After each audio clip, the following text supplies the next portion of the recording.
Pulichintala project దిగువన కృష్ణానదిపై తెలంగాణ ప్రభుత్వం చేపట్టిన రాజీవ్ గాంధీ లిఫ్ట్ ఇరిగేషన్ ప్రాజెక్టుపై ఏపీ ప్రభుత్వం అభ్యంతరం వ్యక్తం చేస్తోంది. రోజుకు 2500 క్యూసెక్కుల నీటిని తరలించే లక్ష్యంతో రెండు రాష్ట్రాల సరిహద్దుల్లో సూర్యాపేట జిల్లా చింతలపాలెం మండలం బుగ్గ మాధారం దొండపాడు గ్రామాల మధ్య 394 కోట్లతో చేపట్టిన ఈ పథకంతో నాగార్జునసాగర్ ఎడమ కాల్వ ముత్యాల బ్రాంచ్ కింద 14,000 ఎకరాల ఆయకట్టును స్థిరీకరించాలన్నది లక్ష్యంగా ఉంది.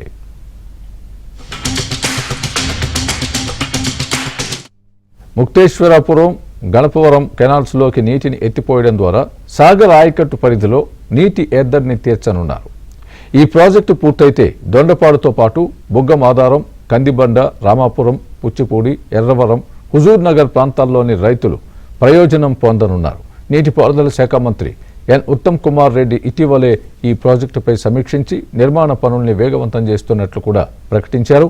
ఈ ప్రాజెక్టు కోసం ప్రతిపాదించిన 22 కిలోమీటర్ల మేర ప్రెజర్ మెయిన్ పైప్లైన్లో నిర్మాణ పనులు చకచకా సాగుతున్నాయి. పెండింగ్లో ఉన్న ఈ ప్రాజెక్టు పనుల్ని 394 కోట్ల సవరణ అంచనాతో కాంగ్రెస్ ప్రభుత్వం ఇటీవల వేగవంతం చేసింది. అయితే ఈ ప్రాజెక్టు పనులు పూర్తయితే పల్నాడు జిల్లా పెదకూరపాడు నియోజకవర్గంతో పాటు ఎన్టీఆర్ జిల్లా నందిగామ, జగ్గయ్యపేట నియోజకవర్గాల పరిధిలో కృష్ణానదిపై 51 లిఫ్ట్ ఇరిగేషన్ పథకాలు మూలన పడే ప్రమాదం ఉందని, సాగు తాగునీటికి ఇబ్బందులు ఎదురవుతాయని ఏపీ జలవనరుల శాఖ అధికారులు చెబుతున్నారు. అనుమతి లేకుండా తెలంగాణ ప్రభుత్వం చేపడుతున్న ఈ ప్రాజెక్టుపై కృష్ణా బోర్డుకు ఏపీ అధికారులు లేఖ రాస్తామని అంటున్నారు.